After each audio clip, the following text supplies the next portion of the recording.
The Mountain and the Bird. There once was a mountain as old as time. He loved his solitude. He loved looking at the sky, the sun and the beautiful colors, the moon in the shimmery night. And one day, there was a breeze and a chill in the air, and he saw a little bird flying towards him. The bird sat on his shoulder. The mountain rumbled. "Who are you?" The little bird said, "I've been flying for a very long time. I've come from the Himalayas, but a big bad bird attacked me and I think I've injured my wing. May I please rest here?" The mountain said, "First of all, what are the Himalayas?" The bird was amused. The Himalayas are this really big mountain range, snow-capped peaks and so many flora and fauna. "Oh," said the mountain, "I've never been anywhere. Tell me more." So in this manner, the little bird began to tell him stories about the Himalayas and everywhere she had been. And the mountain was amazed. He asked, "How do you know all this?" The bird said, "Because I travel everywhere and I love to collect stories." Soon, the little bird was feeling better after a few days. And she told her friend the mountain that it's time for me to leave. The mountain was sad, but he knew he couldn't ask the bird to stay. He said, "I'm going to miss your stories." And when he saw the little bird flying into the sky, he sighed and thought how beautiful she looked against the blue sky. And he felt something that he had never felt in his life for the first time: loneliness.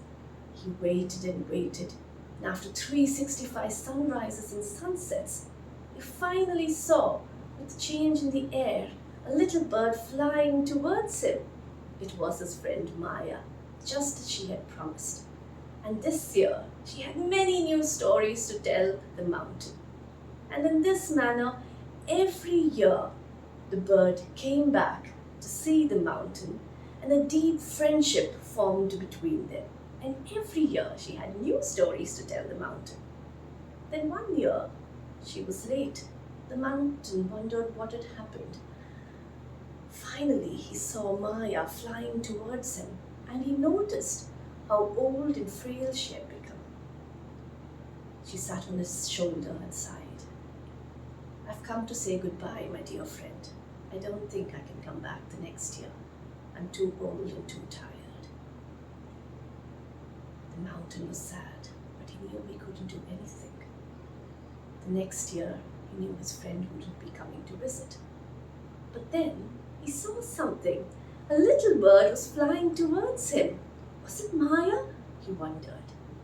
The little bird came and sat on his shoulder, and he realized that this wasn't Maya, but somebody who looked a lot like her. "I'm Maya's son," said this new bird. "My mother told me to come and visit you, but I really don't see the point.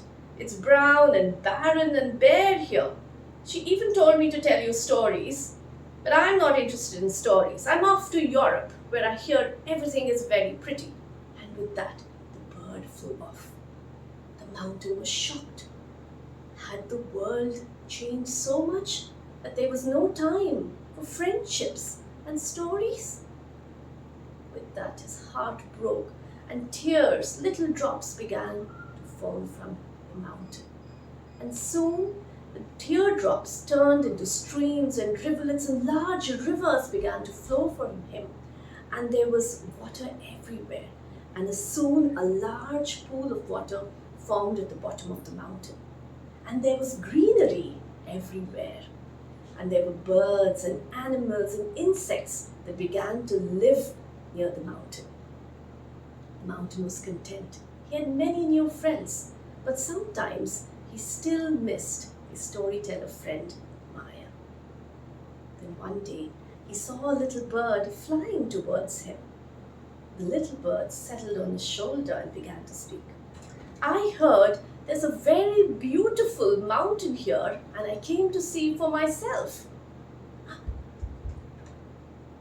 The bird suddenly stopped, for he realized that the mountain was the same mountain that he didn't have time for some years ago.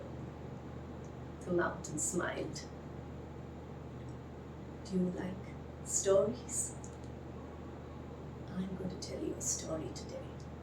And with that, the mountain began. There once was a little bird who looked just like you, who had injured a wing.